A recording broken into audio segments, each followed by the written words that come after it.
Do you know what time it is?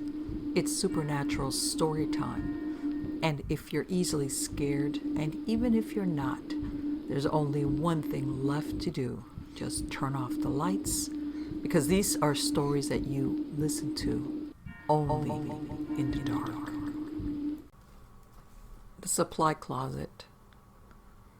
I found a journal of a ghost hunter in the supply closet at my job. It documented some of his cases, and for now we're going to refer to him as John Doe. On the first page, where the author's signature should have appeared, somebody had scratched it out with a thick, pointed black pen. On the top right corner of the page was a crudely drawn eye with 3 upside-down pyramids attached to the lower lid. Also noteworthy is the word Lenore. The writing's legible and not that of John Doe, which appeared on the pages several times. The first entry was dated February 2nd. You don't know true fear until you've walked Euclid's trail in the middle of the night with nothing but a flashlight. Jacob, the local librarian, strongly believes that the place is haunted, even possessed, and should one choose to drive out there after dark, one would see and hear some strange things. In his words, question is, do I take this on? I have seen a thing in my life that I have no plausible explanation for, but they ultimately pushed me to become what I am today. If there is one thing I have learned from all these years, it is this: you can never be sure of anything until you've seen it yourself. It might seem like the obvious truth, but you'd be surprised at just how much is overlooked. My point is that even the most ridiculous urban legends have a grain of truth to them, and it is this I am after. I did a quick internet search on haunted Euclid in Ohio, but nothing directly related came up. A few rumors of hauntings here and there, but that was about it. I did find an interesting video on a blog titled Lenore about an abandoned hospital in Euclid. Strange thing is, that was the only post on the entire site. Nothing else. I burned it onto a CD to make sure that I have it on me at all times for reference. Second entry dated April 2nd. I did it. Almost anyway. I decided to walk through the woods instead of driving out there so I could get the most out of the experience, but I was still a significant distance away from the I-90 overpass and the actual trail.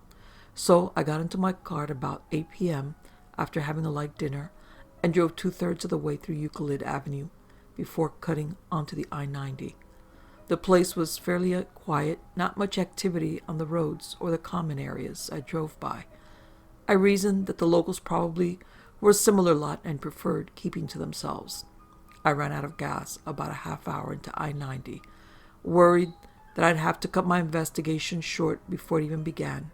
Thankfully, there was a station a little further ahead, and I figured I'd ask the employees around for inside scoops about the trail. The first person I interviewed was the pump operator, a young man in his early 20s. I pulled out my voice recorder and began talking. I informed him that I was investigating a haunted trail that was around there and looking for more information about its origins and the place it held in the culture of Euclid currently. He looked away for a second, adjusted his cap, and folded his hands across his chest. He then pinpointed the exact location on the map that was resting on my steering wheel and asked me if it was there I was heading. I nodded my head. His face turned grim right then. He was quiet for a few minutes, and then he told me to turn my car around and go back to where I had come from. I was a little taken aback by his attitude, but not surprised. I assured him that I would take his advice, only if he'd tell me more about the trail. He seemed to believe me. Euclid's trails house the remains of a Civil War insane asylum and a children's hospital. As the story went, sometime in the late 1800s, the hospital broke out in flames, taking the lives of many children and soldiers. The woods around the fire pit was where the reported hauntings took place. There was also a large brick bridge somewhere in the forest, dating back to the early 1500s. It was said that after the fire in the hospital, The children who escaped got lost in the woods and had no way to survive. Believing that they were miles away from civilization, they entered into a suicide pact. One by one, they hung themselves off the side of the bridge. He also asserted firmly that the police patrolled the area at nights and usually levied a heavy fine on trespassers.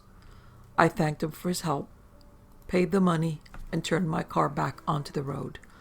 Ben knew that I wasn't going to take his warning seriously after all, judging by the sigh he gave when I took one last look at him. I found the trail a few minutes later.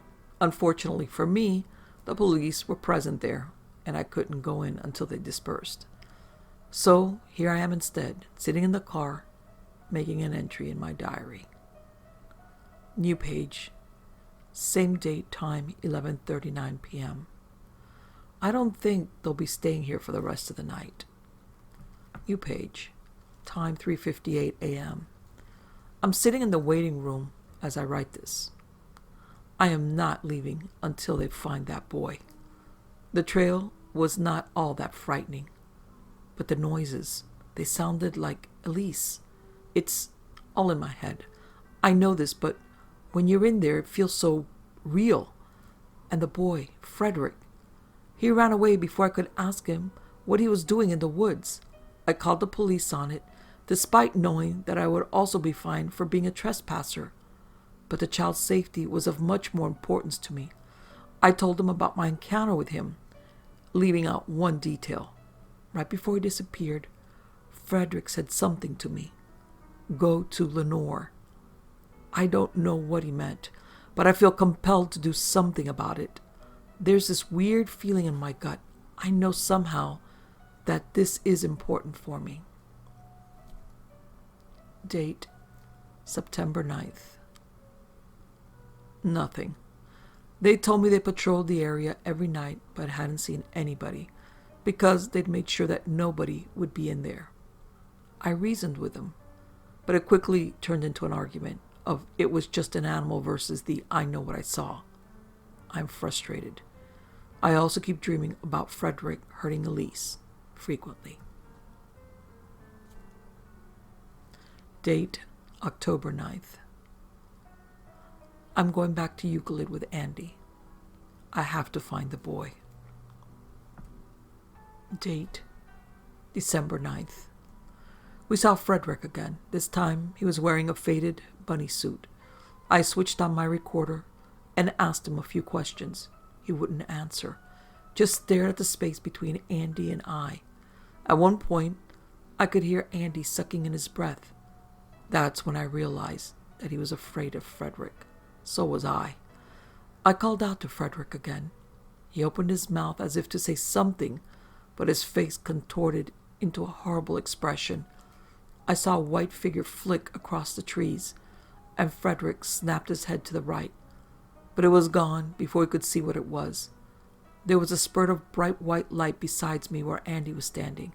When I looked back, the boy was gone. Andy had taken a photo. There was nobody in the spot where Frederick stood. Maybe he had disappeared before the flash went off. I don't know. 3 pages after this were torn out. The CD John talked about was stuck to the back of the journal with double-sided tape. I will take a look at them and see what they contained. I saw what was contained on that CD, and I wish so much I hadn't, because now, every night, he comes in my dreams. Yes, after I saw what was on that CD, Frederick visits me in his bunny suit. Elliot's story. Linda Summers was agitated. She shuffled from room to room, tutting and muttering, lifting a paper here, a cardigan there. I stood in the hallway watching her progress through the house, waiting for her to engage with me. My clipboard felt slippery in my sweating hands. I'd left the pet carrier in the entryway. The wee bastard is gone. A fine mist of spittle drifted on the air as the word bastard came out. The bitter decaying scent of gingivitis filled the air, mixing with the general odor of neglect. Linda pushed greasy tendrils of graying hair behind her ears and looked up at me, eyes blazing. "Well, do you see him?" fucking dinner. You're out of luck, lassie. I shifted my weight from one foot to the other and looked around.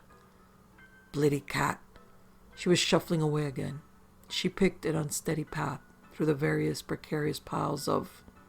what was it? Stuff? Some stuff made some sense. There was a heap of magazines 3 feet high next to a chair. A reading lamp several inches thick with grime and dust. Someone used to sit in that chair and read those magazines, but the chair was all but vanished under a mound of, well, probably clothes, but they looked like rags, with shredded hems and moth-made lace everywhere. Nobody had sat there in a long time.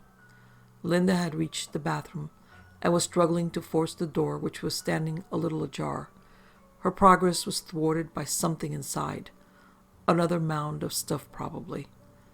"Give me a hand here," she shrieked at me. I started at the volume and shrillness of her voice and stepped quickly through the debris to help her. She stepped back and I leaned my weight on the door and pushed. Nothing. It was the immovable object. I tried the light switch. Nothing happened. "Do you not have power?" I asked. "Of course I've got power. I'm not a fucking animal." "Do I have power?" "My son pays my power. He loves me. Aye, he does." "Not like that bitch. He loves his wee mammy. The bulb is away, is all. Aye, the bulb blew a while back, last week or so, and I've no gotten room to change in it." "Do you have power?" She trailed off, her anger suddenly dissipating. "Do you think the cat is in there?" I asked her. She looked confused for a second. "The cat?" She regarded me with a vague, unfocused look for a few seconds. "Oh, the bloody cat." Her mind ground back into motion. "Well, nah, probably not. I've not been able to open that door more than the wee inch since, a good long while. You think he could fit through that gap?" She looked at me inquiringly. I regarded the gap, which was maybe 1.5 inches wide. "Probably not. Where does he like to hide?" I wonder if I should call for Tommy to come. This wasn't the first bad one I'd seen, but it was the worst. Where was the social worker? She was supposed to meet me here, but then Tommy said she'd not been able to get across the threshold, had just seen enough to say that intervention was needed, and had called us because the cat was the first cited reason why Linda could not possibly go into more appropriate care. I wondered vaguely if the floors were safe. The second floor of a tenement building isn't where I would choose to store my 3 tons of crap. Linda was shuffling away again. She was old and frail, but she was surprisingly nimble negotiating the mess. She wandered away into a bigger room, either a bedroom or a living room. I followed her at a distance, painfully aware of my own weight as I approached the middle of the sagging, or was that my imagination, floor. Mountains of stuff rose up on all sides. In a nook made by several tables stacked on top of one another on one side, and a filthy wall with laths available under crumbling plaster on the other, there was a small pile of cushions and bedding. A filthy bare duvet was folded on top. I took in the grease marks on the wall and matched them to human anatomy, and my breath caught in my chest for a second. This was where she slept. "Did he sleep with you?" I asked. Linda regarded me vaguely again. "The cat," I added for clarity. "Oh, no, lassie.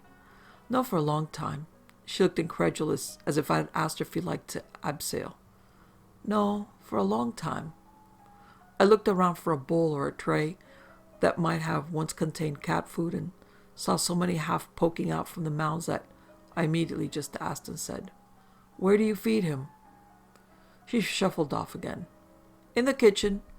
But he must get an awful lot of nice fat mice too. He doesn't seem to like the food I give him." Her voice trailed off. I followed her into the kitchen. It was quite something to behold. Food off, rotting in some cases, decayed to the point of desiccation, spewed out of carrier bags and black bin liners. Cupboard doors stood open or hung off their broken hinges. Scraps of paper were stuck to the small areas of visible floor. Small areas of grimy linoleum gummed up with cat hair showed in the gaps. Mountains of refuse formed the walls of another maze, which Linda rapidly negotiated. A dripping mass under a grimy window revealed itself to be a filthy sink full of festering pots and pans. Sheets of thick, bright orange and dull grayish mold formed skins on vile liquid in various mugs. A thick layer of dead houseflies lay on the sill.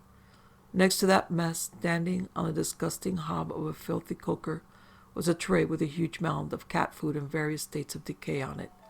The freshest bits looked about a week old, and it just got worse from there. Maggots squirmed in the older-looking bits. The entire tray and the hob was literally sprinkled with rodent feces, both rat and mouse by the look of it.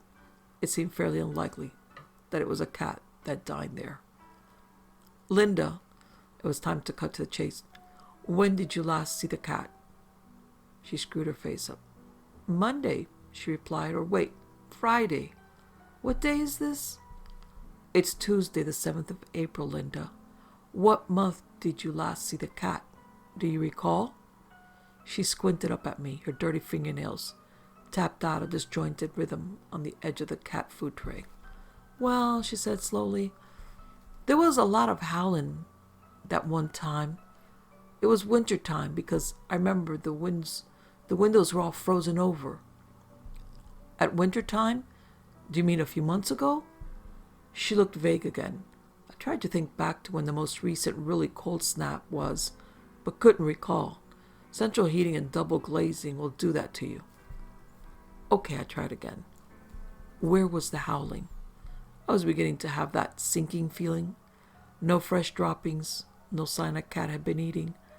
And though there was plenty of ammonia in the air, the normal sharp feline smell was not at all prominent. Still, you never knew. Oh, in the bathroom. Linda's face blazed with sudden clarity. In the bathroom. And the light worked then. But that was when I could get the door open. Before that, I could get the door open. Her face seemed frighteningly animated now, as if the memory had finally woken her up properly. Okay, but you think that might have been in the winter? I thought hard. The weather had been fairly bad all spring this year, but even so, not bad enough to freeze the windows, surely. And even then, it had been at least 3 weeks since anything approaching that chill. Unless a tap was dripping in there, the cat was dead. Thick ice on the windows. Linda sounded more sure than she had all along. I remember it. Thick ice. Oh, and that bitch was supposed to visit me. But she didn't come. I waited and waited. So she didn't come. And me and her mammy freezing my slippers. She was supposed to bring me hers. She said it was too cold in here. She said so, but no, she didn't come. Not a fucking word as to why, neither. Not like her brother. He loves me. Very busy in his work, but he cares. Pays my power. Sends me messages every week. Never misses. Not even ever. He's my golden boy. That bitch doesn't care about nobody but herself. She trailed off again. Well, I really wish the social worker would show up. I guess we'd better see if we can get into the bathroom. But Linda, I'm afraid the cat might no longer be living. She looked completely unmoved at this information. It took another 20 minutes for me to establish that I definitely could not move the door, and to figure out that I might be able to unscrew the door hinges if we could find a screwdriver. This involved digging out and forcing open a drawer in the kitchen, but Linda's memory was surprisingly accurate as to the location of her cross-headed screwdrivers, and soon I was standing against the bathroom door again, 3 different sizes in my hand, trying to get an angle to get a screw turning. Linda was back to shuffling from room to room, muttering. I could only get 6 of the 9 screws out. The angle was too steep to access the others effectively. I could, and had scratched them and scored them, but I couldn't loosen them. Still, with only 1 screw per hinge, hopefully I could ram it or lever it loose. I went back to the kitchen drawer and found the biggest flathead screwdriver in there to use as leverage. It was only a few minutes later when I had managed to tear the remaining screws out of the frame and was holding the door, albeit still firmly wedged in place. The fingers of my right hand crushed between the frame and the door. Sweating, I angled the hinged side of the door away from me and was finally able to lift it out of the gap. It was heavy. I struggled to pull it out of the doorway and leaned it up against a heap of half-filled, half-collapsed cardboard boxes beside me and paused, panting. I turned back to the bathroom with some trepidation. The cat was almost definitely dead. There had been no movement the whole time I was wrangling with the door. I surveyed the scene. It took a while for my brain to make sense of what I saw. A pile of towels and large weights, lifting discs, had been blocking the door. Clothes, shoes, and a landslide of other assorted junk lay behind it, bracing everything against the foot of the cast iron bath.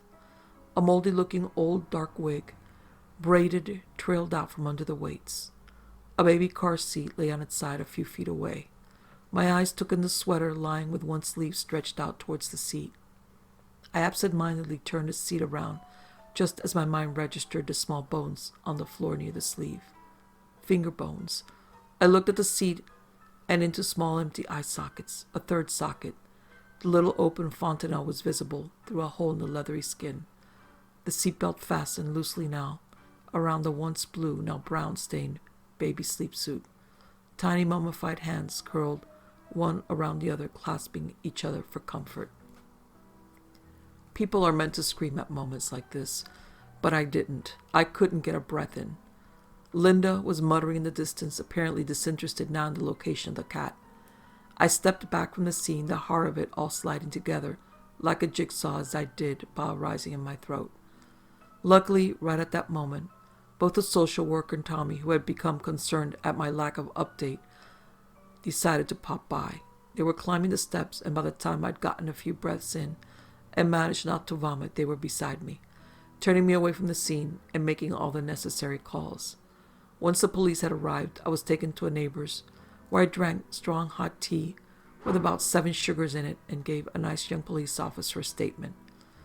She kept reaching over and patting my arm during my statement, giving at the inquest I found out it was her first child death as a first attending officer.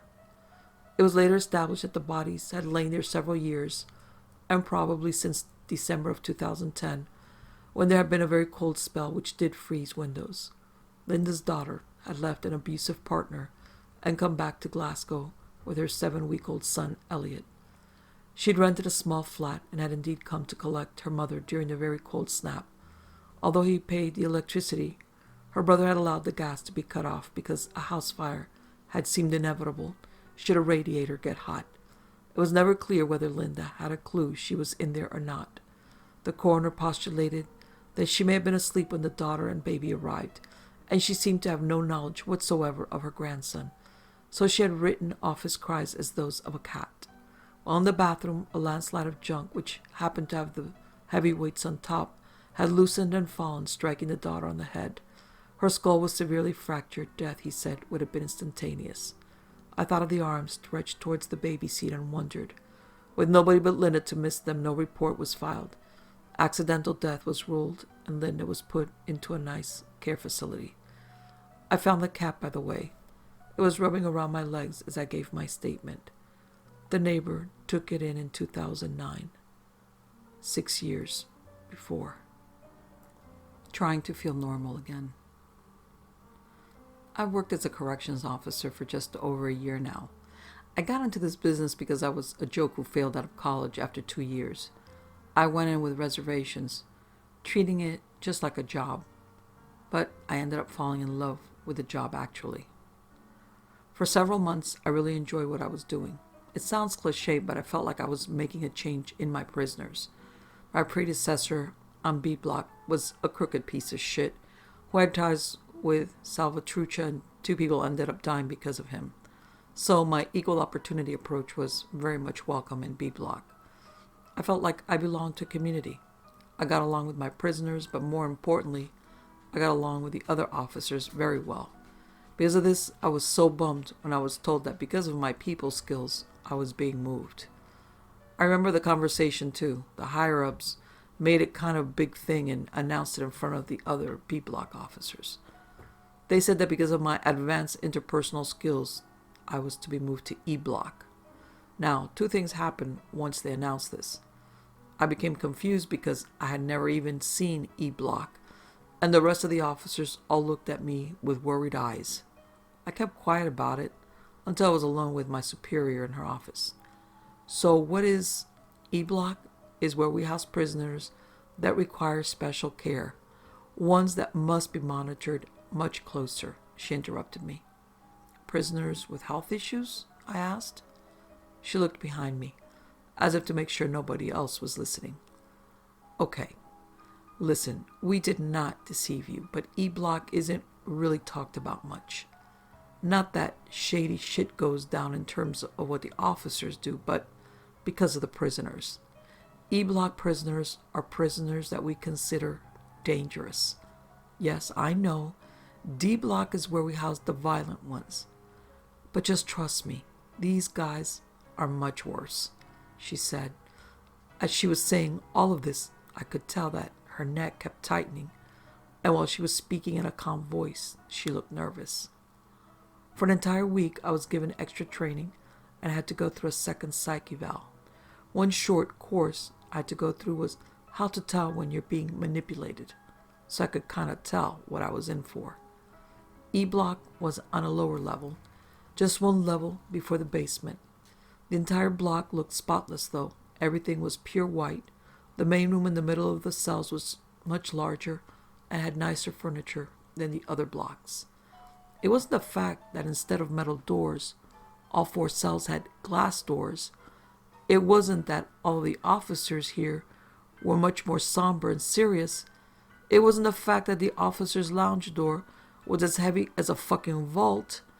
And it wasn't the fact that there were books labeled How to Handle Trauma and PTSD in the officer lounge that made me feel like I was in another world. No, it was when I received my equipment. Full riot gear. I was instructed to keep it all on unless in the lounge. Gas mask had to be attached to my belt at all times. And an AR-15, when I first received this, Victor, the head officer there, said that if anything went wrong while I was on duty, kill the prisoner immediately. Do not waste time giving out warnings. That was when I figured out that I was in an entirely different world. Once I had my equipment, I received off-the-books training. Victor took me to every single cell and told me about each one. Tommy. His father was a well-known scientist in the late 90s. His father attempted to start up a machine he built himself, but instead it blew up. Tommy was the only family member to survive. 7 years later, in 2011, Tommy killed an elderly couple during a botched robbery on Christmas. Coroner said both victims' brains were liquefied.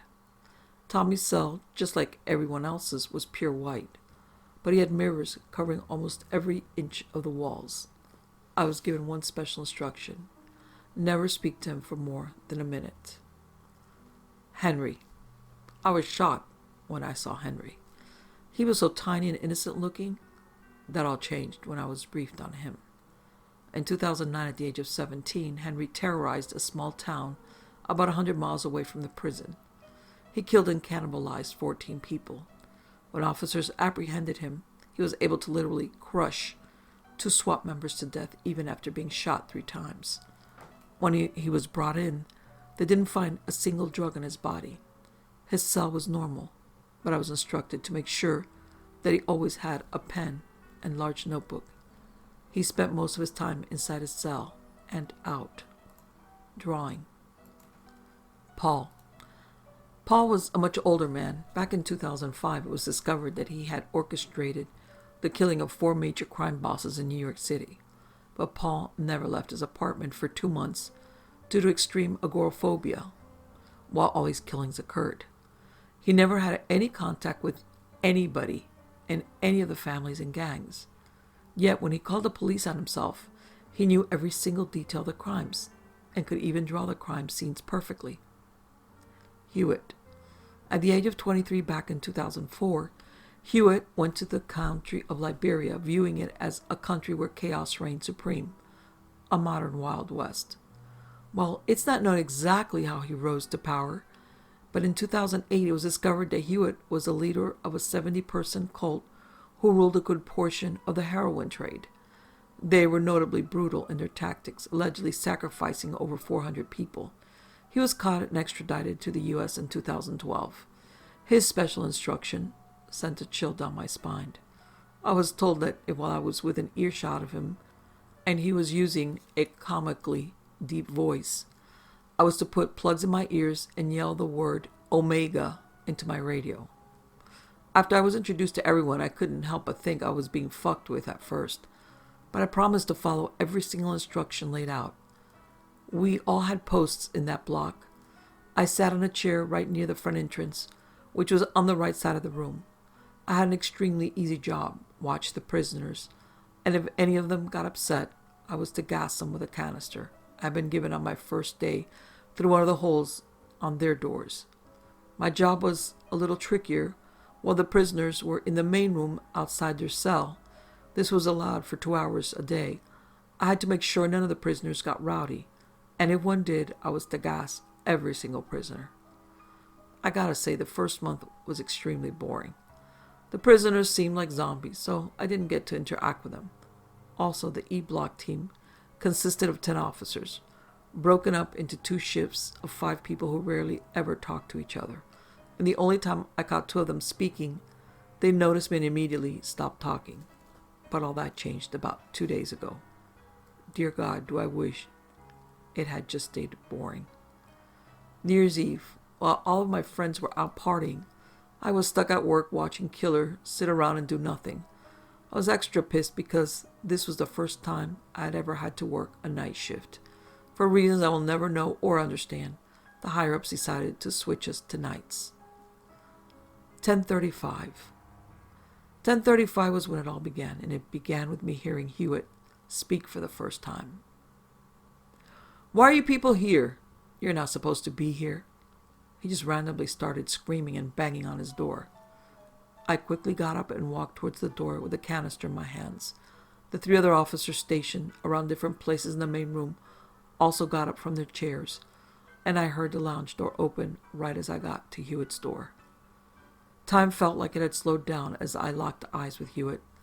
It was the closest I'd gotten to him, and for the first time I finally saw him for what he was, an animal.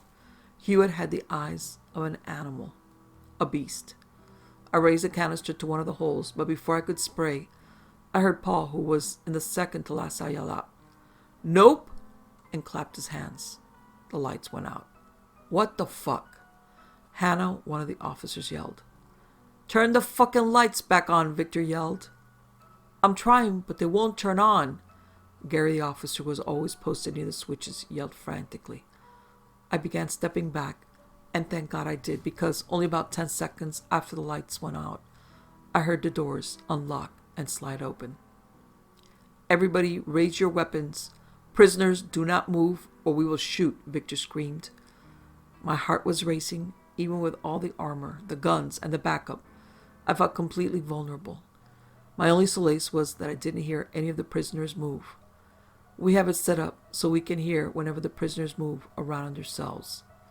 The lights then switched back on. Every single prisoner was standing towards the back of their cells, with giant grins on their faces.